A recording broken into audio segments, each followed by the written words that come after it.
All right, good morning. Actually, good afternoon, everybody. So we are very happy to present you the fourth ICARUS webinar on open data to improve mobility. And our trainer today is experienced transport engineer Gennaro Ciccarelli, while the session is hosted by myself, Eleonora Tu, and my colleague Lucio Rubini.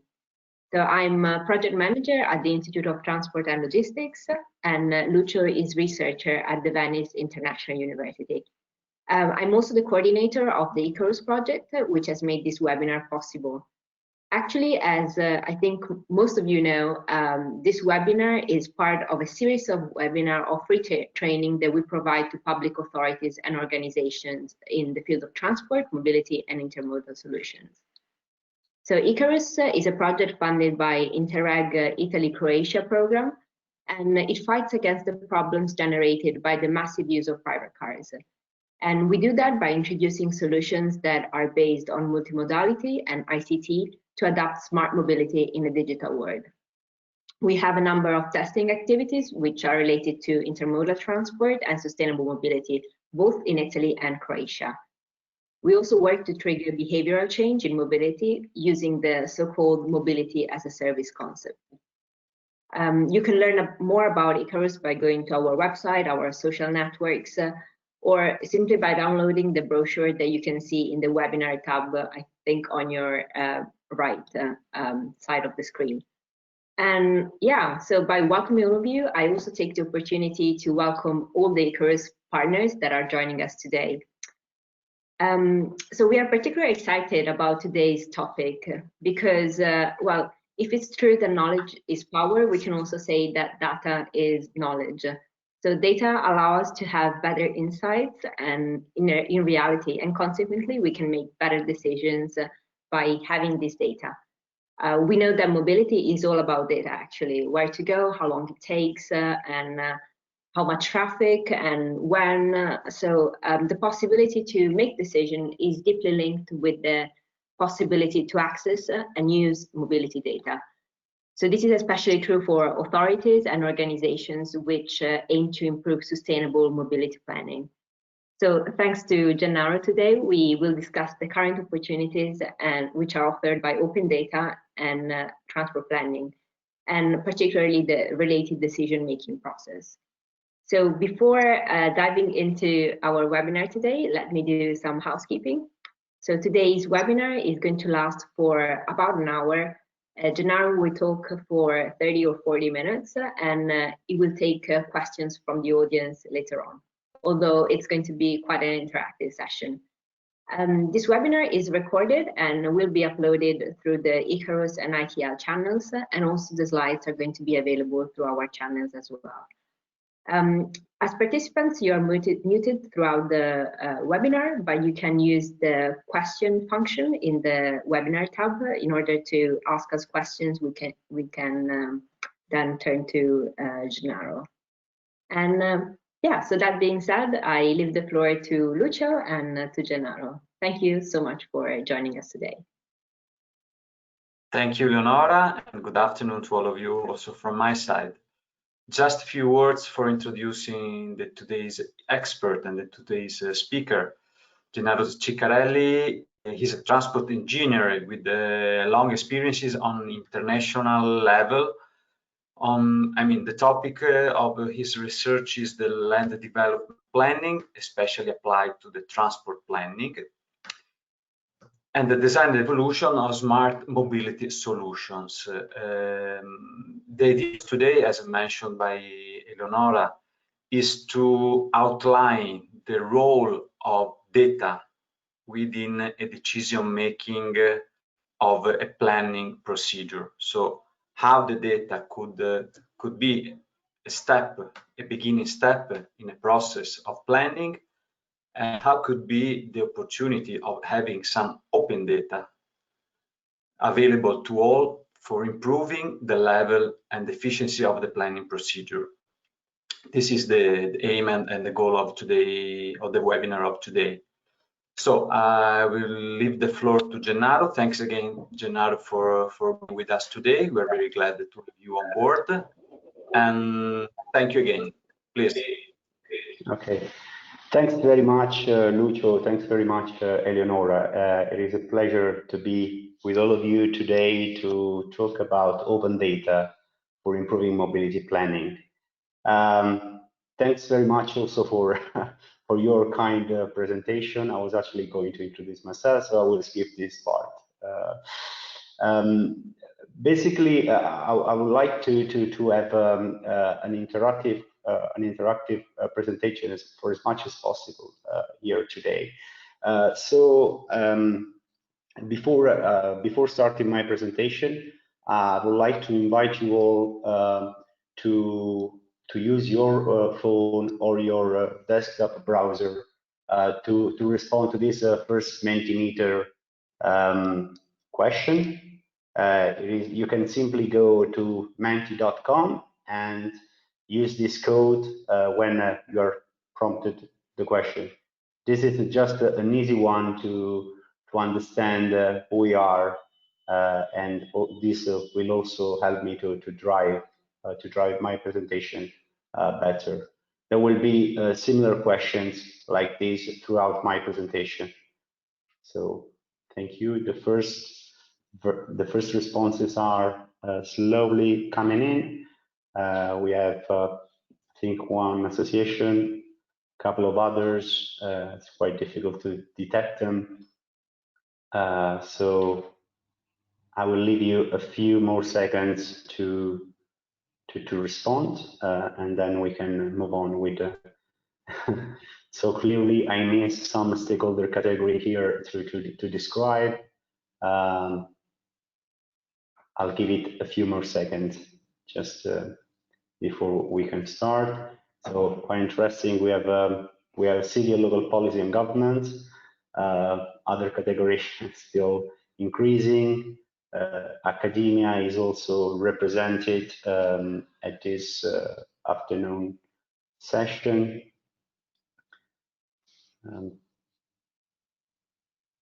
Okay. I think we can now start without further ado. I will start now this presentation. So let me just share my screen. Okay, hope you can see it. Okay, so the contents I will be talking about today are I will give a quick overview of the traditional survey methods. I'm pretty sure many of us are very familiar with this, but nonetheless, I think it would be quite useful to do a little scan through them. I will then introduce the open data, what are the key characteristics and the key benefits. And apart from this, I would like to concentrate also on what opportunities are there on the market with regards to, for example, mobile location data from mobile networks, or thanks to the GPS technology, tracking technology, and so on. The second section of my presentation will be with regard to introduction to the description of some practical case studies and practical big data application. The first one being for the use of floating car data, the GPS data for traffic forecasting to support multimodal hub design. This is a study I did with some of my colleagues at a major Italian airport. GPS tracking technology to monitor demand and supply of cycling activities in a middle-sized Italian city, and also a very popular topic that we are increasingly seeing today, which relates to the applications of big data to monitor compliance with COVID-19 travel restrictions.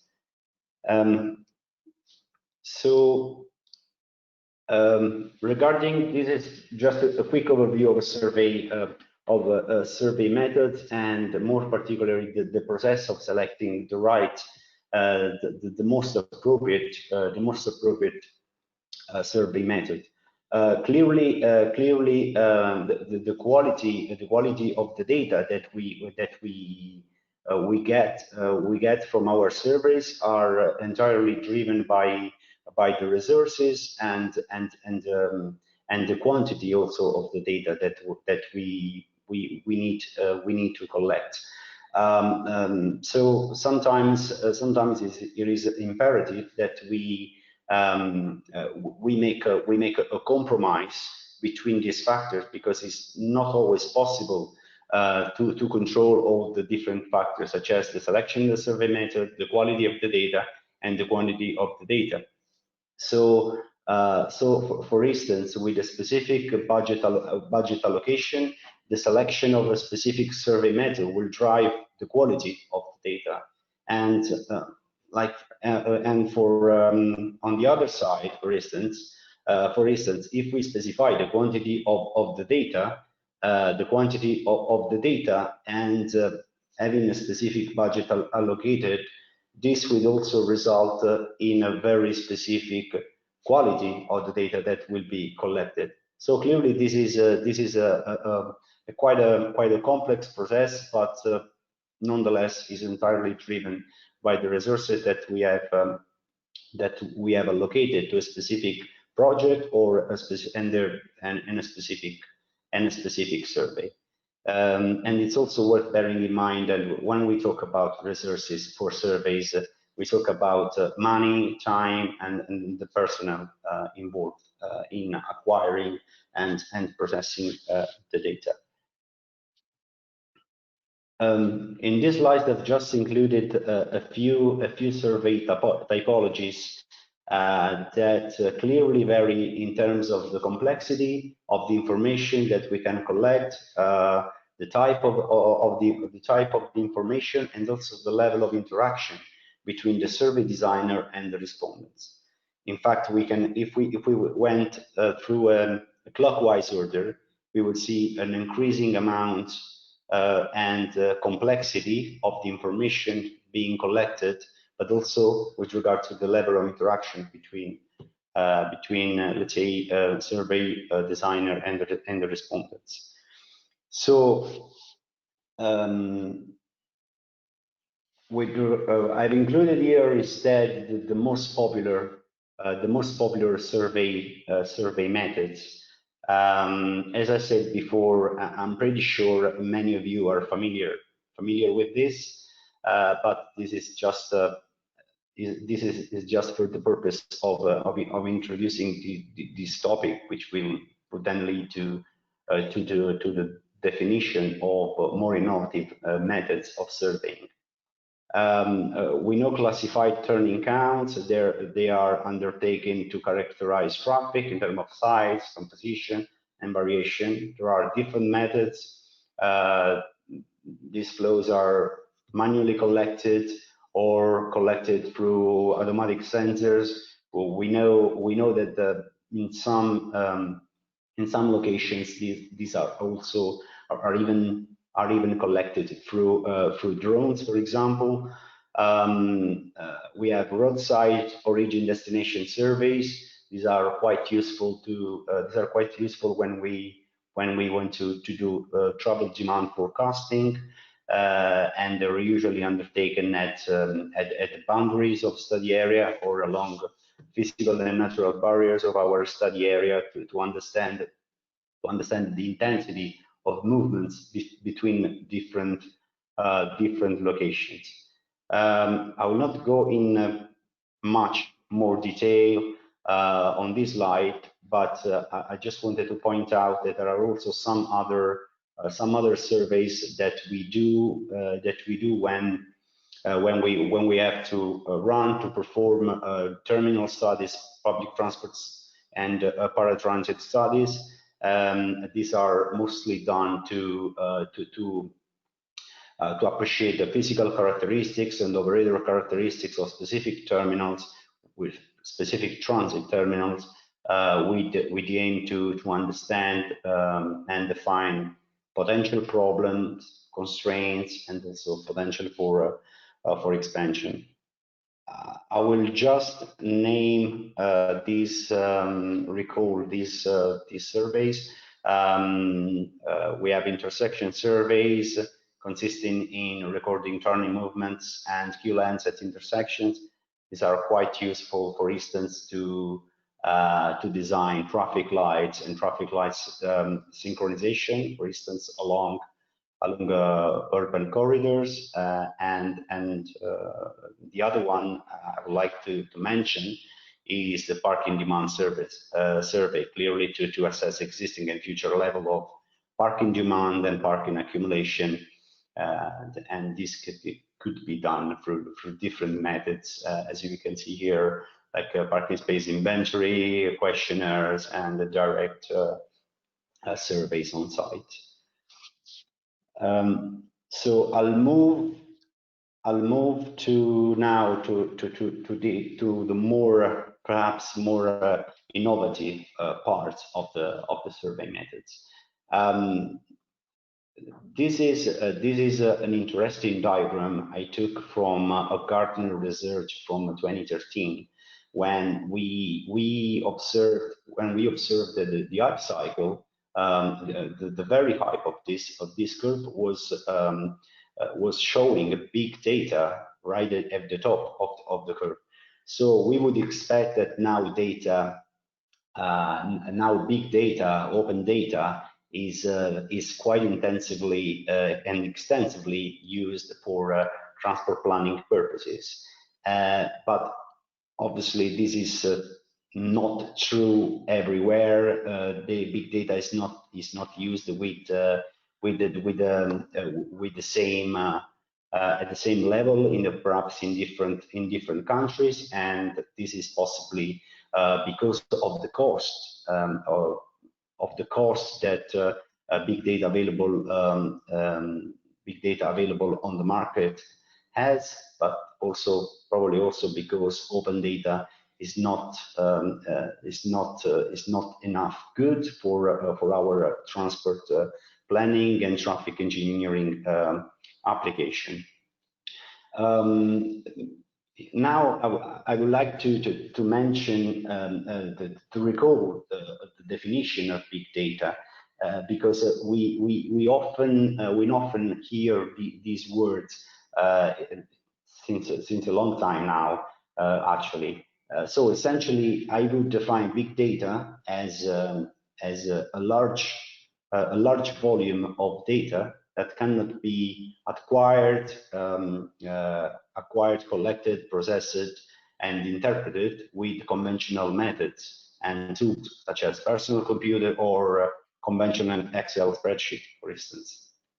But big data has also other dimensions, has also speed, which is velocity, which is the speed at which data can be collected, but also variety, meaning the different types of structured and unstructured information that we can collect and call big data. In transport, over the past years, we have seen an increasing use of big data thanks to the decreasing cost of acquisition and processing methods. But as I said, possibly this is not the case in every country in Europe. I have another Mentimeter question for you. This is about what are your objectives and criteria in your daily job. And the answer should be given on a scale from 0 to 5. So you are more interested with your work to increase revenue profits, for instance, to increase passenger and travelers, optimize integration with other modes of transport, for instance, or maybe improve equity and inclusion. And I would be quite interesting to see a few responses to this, because clearly this would also drive the remaining part of the presentation, but also how you will be interested in using big data potentially. I'll wait a few seconds. before commenting the results. I have 6 answers so far, 7.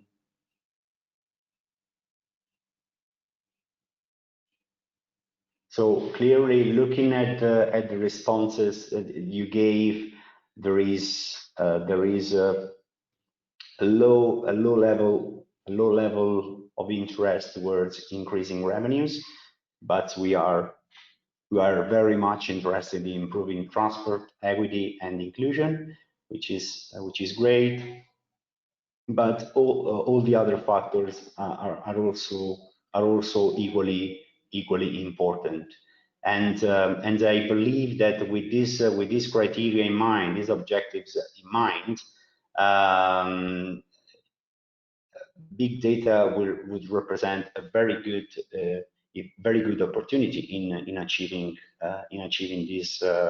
these targets. I'll switch back to my presentation now. Here is a very rough and indicative classification I did for the purpose of this webinar. Essentially, I divided data sources in three parts. Open data, which is the data that is clearly available through website portal from transport operators or public authority or even map providers. If we think, for example, of Google APIs or similar applications being publicly available. Also semi-open data, data that is made open to certain parties, for instance, public administrations under certain conditions. A very good example of this was the Way Citizen program, which used to provide traffic managers, let's say cities traffic management stakeholders with statistics, real-time information on traffic, accident, and so on, for the purpose of managing the transport network. And then we have also commercially available data, which is available, maybe sold, which we can purchase from a mobile network operator, and so on. But in this presentation, we will focus only on open data and commercially available data. Clearly, transport is an industry that relies on data and information to function, not only to function, but also to make some decisions about new investments, either transport infrastructure measures or smart mobility solutions to be introduced to perform mobility operations. Transport data can be of different types and can be actually categorized in data for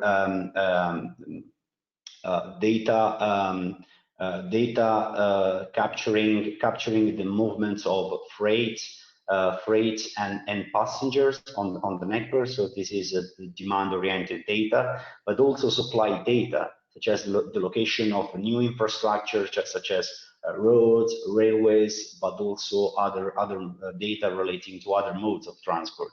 For instance, the location of a docking station for bike share schemes, and so on. Clearly, the main beneficiaries of these data are, first of all, transport service users.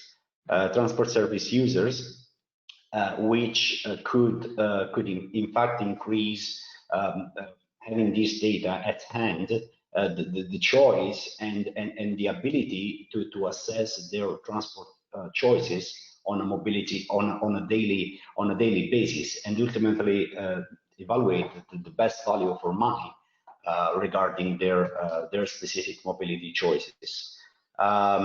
Other beneficiaries are application developers, because this data can also create the opportunity to develop new smartphone applications or actually new mobility services capable of generating revenues and ultimately new business opportunities.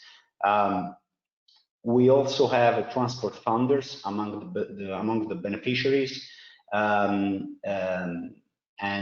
it is very important for them to have good data in order to actually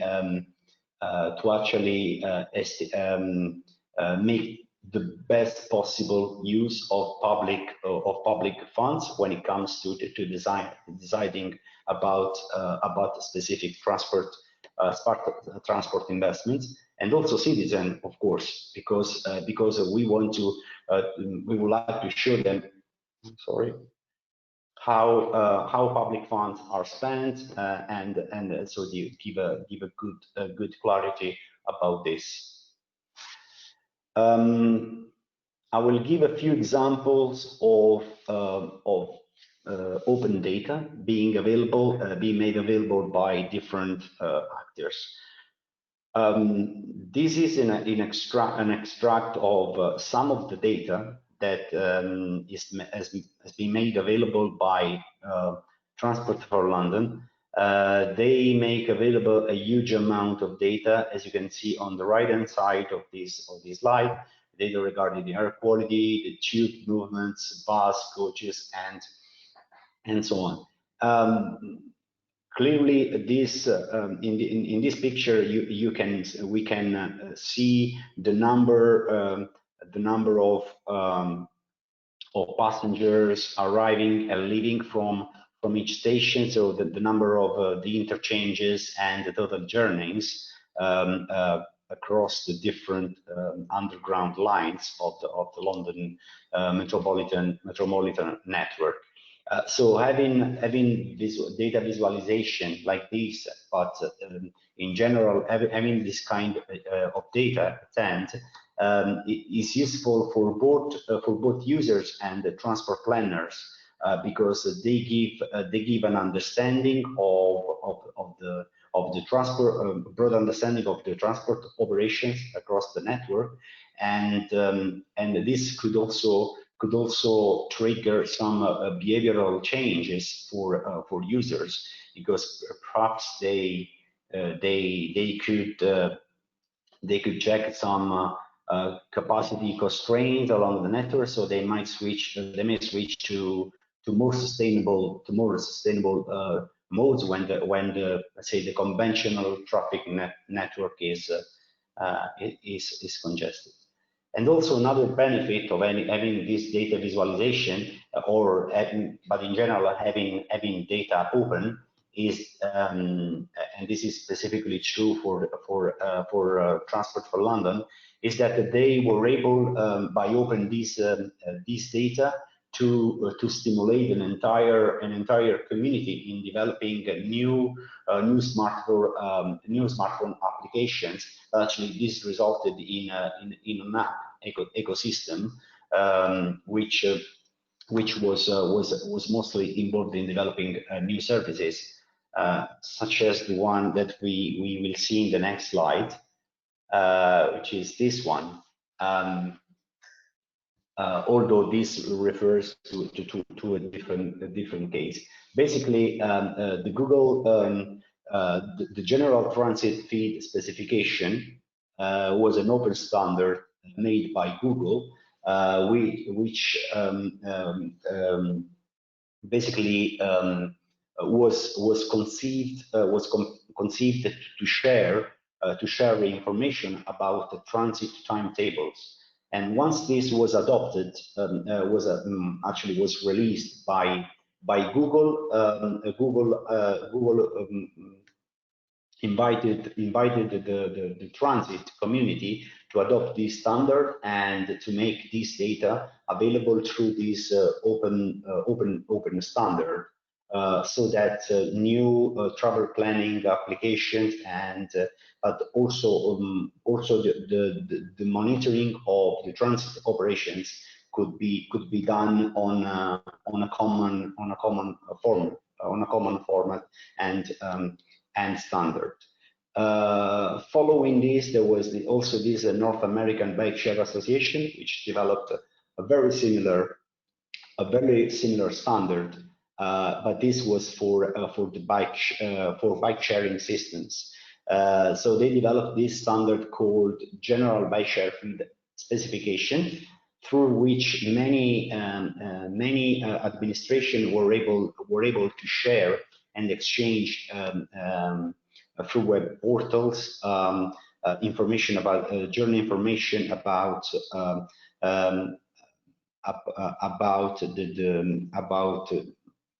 bike sharing systems. For instance, they could indicate and show information about the start and end docking station if the user obviously used a specific bike share systems of the city, and so on. And here in the bottom left corner of this slide, you can see another interesting application for the City of London, and clearly the red dots are representative of bike sharing station being full. So this could also be useful to not only to characterize the network, but also the number of bikes being available at different docking stations. But obviously this amount of information is also useful to understand that the level of bike sharing use and actually also the use of active travel in a specific area. And so this information could ultimately be used also for planning purposes. There are available many applications like this, and also at different administrative levels. Here I have reported just a few examples, but clearly it's not within the scope of today to list them all. But nonetheless, we can mention the European Data Portal, which incorporates both static and mostly static data, so data about the transport infrastructure. In Italy, we have this Open Data Portal, which is which includes both static and dynamic data. Or the ambition for this specific solution is to have real-time data included in these open data datasets. And there are also more local initiatives, mostly by mobility agencies that are progressively integrating and showing this information in dedicated web portal. Regarding now the commercially available data sources, clearly there are many of them. I just want to mention three of these. The first one is data collected through mobile phone networks. For these ones, location data can be determined by calculated actually by determining the location of the cell antenna closest to the handset, and this specific system, in order to work properly, they require regular and frequent interaction between the mobile phone devices and the communication network. So we essentially we acquire or the backend system for these technologies. They acquire location data every time we switch on and connect it to the cellular network. We are involved in a call, or we receive a call, or we connect to the internet. So every time we do an action like this, we generate a location data that is then further elaborated by backend system. We have also smart cards. We are all very familiar with this, and these are quite useful. Not only to collect data about revenues, so which is a very good use and good benefit for transit operator if they want to do some revenue controlling tasks, but they are also usable and useful to collect the boarding times, boarding station, and alighting times for individual journeys. Another type of let's say innovative data source is through leveraging the GPS tracking technology, whereby we collect detailed spatiotemporal information about the individual journeys of users, and since this relies on the GPS devices, there is an accuracy level in the range of 5-10 meters when it comes to the precision of users' locations. Here is another Mentimeter poll, and this is now about how what do you think would be the best, actually what would be the policy changes that we would need to put in place to have a good to have a wide usage of open data for transport planning. So should we add like data sharing standards, like for the ones we saw from Google and the other similar stakeholder? Should it be open to all transport providers? So like a common web portal with reference, of course, to a specific territory with data from different providers. It's quite interesting. I'm very pleased to see that we have some clearly common data sharing standards are very important, and quite interesting to see that there is a cluster around this element here, meaning that public authorities or neutral bodies should act as guarantor of the data exchange process. But in my view, it's also very important that we raise awareness about the key benefits and the application of big data for example, designing sound traffic management strategies. But clearly, the most intense and relevant clusters are around developing common data sharing standards, and this other one about the public authority acting as a guarantor of the data exchange process. I'll move back to my presentation. Now this is the second section of my presentation, where I would like to talk about a few possible project application. I did. Sorry, Gennaro. We can have maximum 10 minutes for concluding. So for having a okay, that's fine. 20 minutes. Yeah. Okay. In this case, I will touch upon only one case study, and I will then conclude my presentation. 1 second. Okay, so I would like to present now the results of an experiment that we conducted in an Italian city, which essentially was about investigating the real-time use of the cycle network and the cyclist movement and behavior throughout the city. And we did this by leveraging the GPS tracking technology. So in a nutshell, what we did, we designed a field test whereby a group of cyclists were taken on board and were given a specific mobility app to track their movements throughout the city. And this was a very interesting.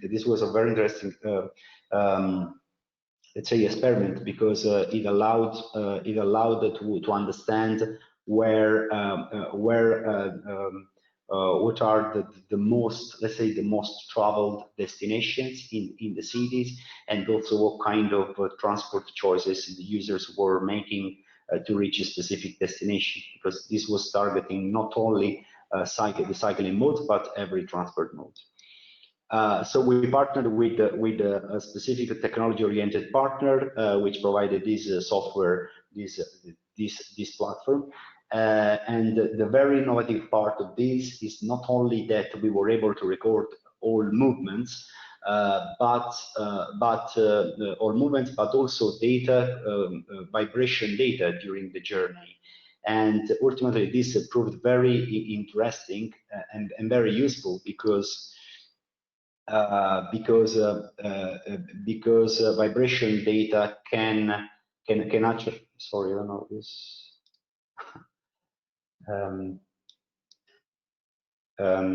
I have some problem with my presentation, sorry. 1 second.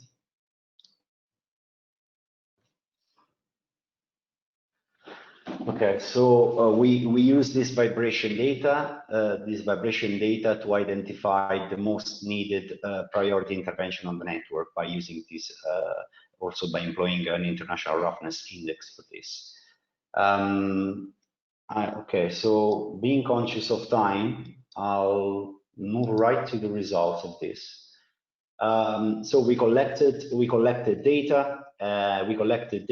And first of all, we were able to assess the catchment area of all the movements that were collected, and we can see here that that the catchment area corresponds with pretty much the urban area of these cities, and we were able to estimate some interesting metrics, like the ones we normally use for traffic modeling purposes as well, like the average speed of the network, the average distance, and average travel time. Other things that we could do clearly was a demand profile throughout the day, and also the profile of the travel distances being performed by users. But also possibly more interesting applications from let's say a transport design point of view was that the origin was this one. If we consider the original destination locations represent the areas where cyclists need to park their bikes, this provided a very good information. A very good, let's say, demand level information to design parking in specific areas of the cities. So this information will prove very useful when it comes to designing new parking routes, for example. Here is another one where clearly we can see where we can see in green the existing bike lanes in the city, and in black are the GPS traces of those movements. So clearly here it emerges a need for new bike lanes in the city. Of course, this should be further investigated, but this is also the potential that this big data has. So clearly there is a lot of potential by using this data. And so now, again, being conscious of time, I would like to stop here my presentation. But if you have any any comments, any questions, I would like, it'd be my pleasure to address them. Thank you.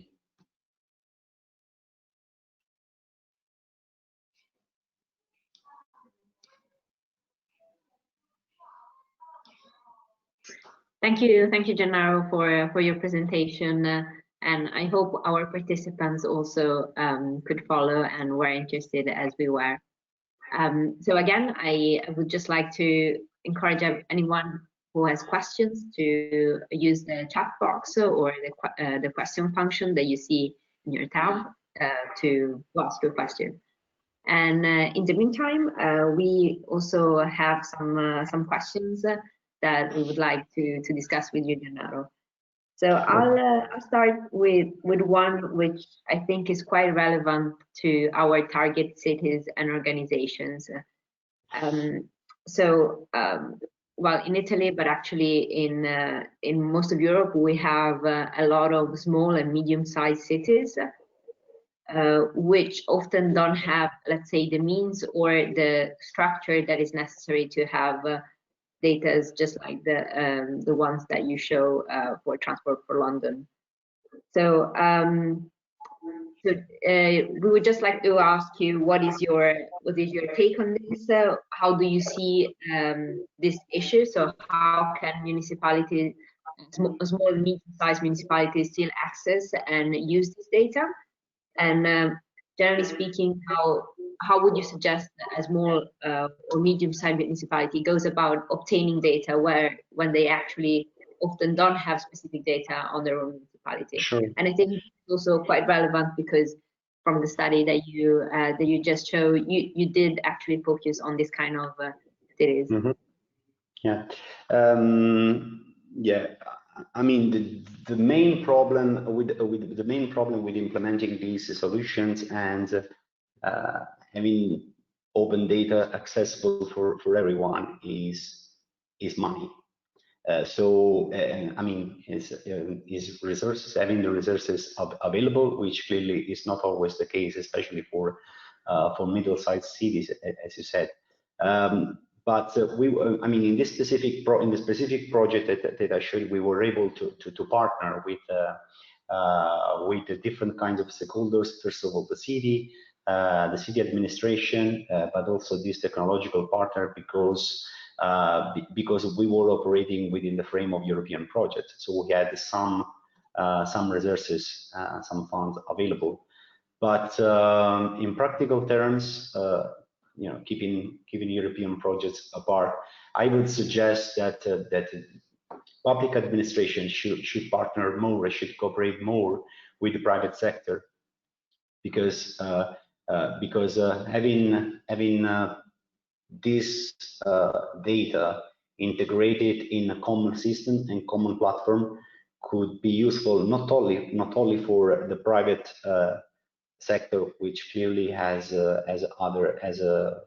different interests, as they have like always this business perspective in mind, but could be useful even after a specific project for the public administration, because they could use this data for designing new transport policies and about possibly targeting sustainability, inclusion, and so on.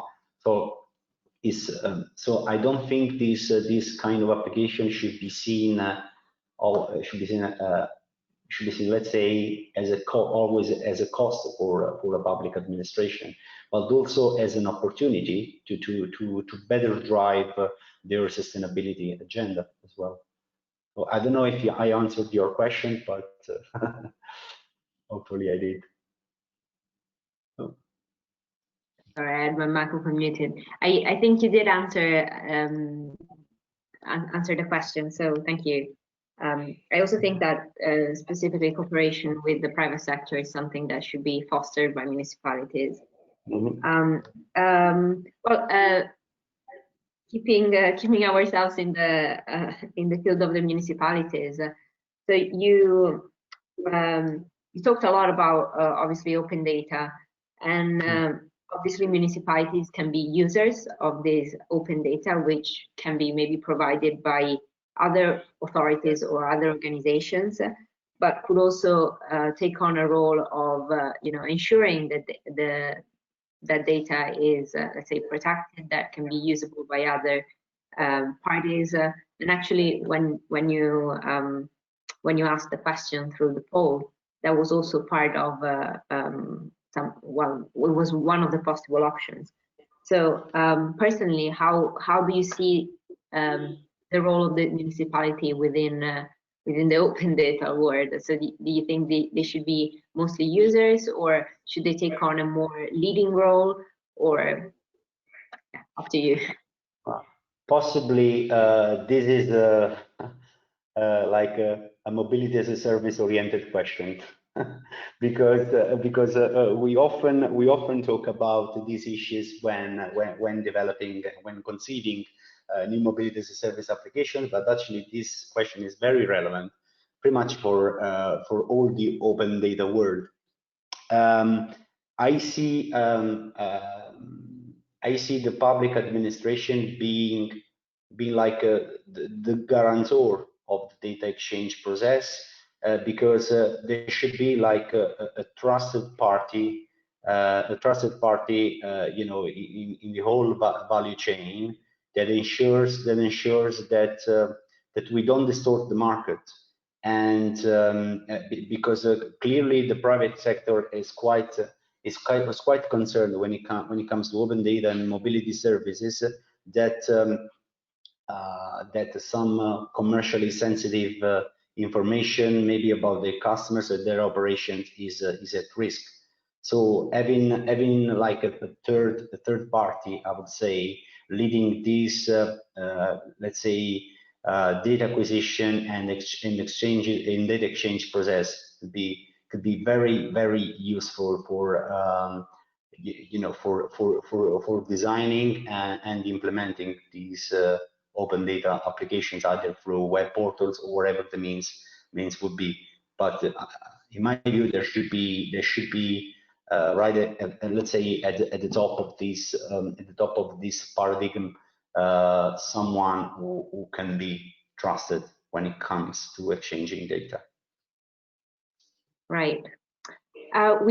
We have some questions from the audience, so before leaving the floor to Lucio, I'll just pop them now. So we have a question from Alberto, who says, I've got a question about how open data are normally funded and maintained. For instance, OpenTransportMap.info was a great project, but after 2015 was never updated. So we have great networks, but already old, lots of lost resources. Keeping open data always up to date is fundamental for their use. So the question was about funding and maintaining open data platforms. Okay. I think, especially, I mean, this goes back to the previous answers, to the previous answer I gave. I think the funding means here are either local, are either, let's say, regional or European, because there's also there are very good opportunities, I think, from Europe. When it comes to conceiving, let's say, open data applications. For instance, we could mention the national access points that are progressively be funded by European institutions. So within that context, possibly we could also have more local open data applications that could be sustained, that could be funded through those European means. But also we have regional funds being available to facilitate cooperation and exchange of data between public administration and the private stakeholders. So yeah, this was my answer. All right. So we're running out of time, but we still have two questions. So if you can just answer briefly. One is from Alessandro, who thanks for your presentation, and his question is, So according to your experience, how can stakeholders find a balance between privacy of users, I'm specifically talking about mobile phone data, and the availability of data? Sorry, I didn't catch the first part of the question.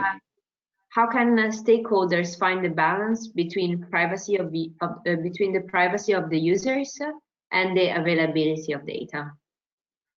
Well, clearly, let's say the mobile network providers, they always provide encrypted data. So because clearly we need to comply with but they need to comply with GDPR regulations, and so we are never able to identify movements associated with a specific user. So the privacy in that specific instance is protected, and they are very actually data providers are very cautious about this because this is a serious issue. Yeah. One final question from Benjamin is quite a long question, so we'll keep it focused perhaps on data that is available for this project. So this is again from Benjamin, who says, so he's part of a group who's working on a revitalization project of the Istrian region railway, which is currently in bad conditions and consequently has a low passenger transit. One of our main points of the project is to make a better connection between Istria and the rest of Europe. We are mainly focused on the connection between the three airports, Marco Polo Venezia, Ronchi Trieste, ZL Pula Istria. An important detail is that Istrian Railway is an electrified, and this is why we're trying to introduce hydrogen trains which could transit uninterrupted also on the European electrified railway. So I guess he's asking for like a general opinion, and perhaps keeping it to the data part, maybe if you have some suggestion on how they can possibly obtain some data regarding these topics, transit between Istria and Italy, electrification of the trains, or maybe a hydrogen trains as well. Okay. So this is a very specific question, but it's fine. I think I can answer it because I was in a similar situation before as part of actually that was within the frame of a European project where we had many transport stakeholders. They were mostly public transport operators being located in different countries. So what we did to have a data, let's say, directly usable for the project, we just set up. This answer may be very simplistic for considering the question that was posed, but we ended up doing very specific agreements with the transport stakeholders and the data providers. So we built up like let's say a data provider community to ensure that at least within the frame of the project we were able to develop what needed to be developed, which was a multimodal travel planning application. So probably this could be a similar situation where different transport operators and their stakeholders can join forces to share and exchange data for the sake of the project. All right, thank you, Gennaro, for your answer. I hope we gave some answer at least to Benjamin. Of course, we can always talk about this at a later time with him. So I'll just leave the floor to Lucio if he wants to, if he has some closing remarks. Very last questions for concluding this webinar. I'm expecting a very quick and dirty answers to from my question. According to your experiences, we can observe an improvement so far of the policymakers in doing efficient planning procedures exploit in the open data so far in the last, I mean, 5 or 7 years?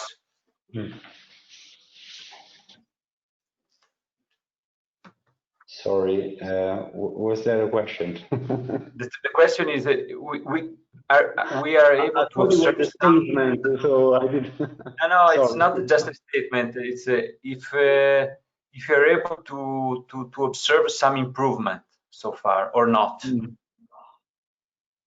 Well, I mean, in my looking to the past. Yes. In my experience, which is clearly not vast, probably not vast enough to answer this question properly, I've seen an increasing use of this data for transport planning purposes. But this is pretty much limited, for instance, to the use, for instance, of floating cars and GPS location data normally for traffic modeling, and let's say traffic engineering applications. But clearly the use of this data probably is not enough. Is not very big data is not extensively used across all modes of transport and different territorial levels. So there is a very sporadic use of this data, which pretty much is really let's say is linked with the specific project requirements. So sometimes we use this data because just to conduct and develop a project in a more innovative ways, rather than using this data because there is a wide collective benefit. Okay, it's probably my same point. Thank you, Gennaro. Thank you, so, guys. Eleonora, if we don't have any other question from the audience, we can close this session. Yes. So please. Yeah, I think we have to close now to remain in our set time. I think it was very interesting, very technical as well, but at the same time quite spot on, especially for the themes of ICARUS, which are also based on ICT and multimodality, which I think can only be fully realized thanks to big data and possibly open data as well. So I think that a lot of our partners and organizations are also looking very carefully and possibly very hopeful at open data so that it can use them and have a better basis to take decisions. And I mean, I think there are so many topics as well, in the sense that we touched upon the fact that data can become obsolete pretty soon. And we have seen also with, let's say, for example, with the COVID emergency or other disruptive events that, anything can change in a moment. So the matter of timing and having real-time data is also really very important for partners and really all the organization and municipalities that are involved within decision making for urban contexts. And well, that being said, I would just like to thank, of course, our speaker, Gennaro Ciccarelli, of course, Lucio, who's always very active and present, and obviously he's organizing together with us these webinars. Also, thank you so much for all of you, the participants who were quite active and also asked questions towards the end of the webinar. And I think we're going to have another webinar quite soon before the end of the year. So please stay tuned. Keep focusing on our activities and also our news, which you can always find on our website or social networks, or just pop us an email if you have questions or observations. And So again, thank you so much, and we see you next time.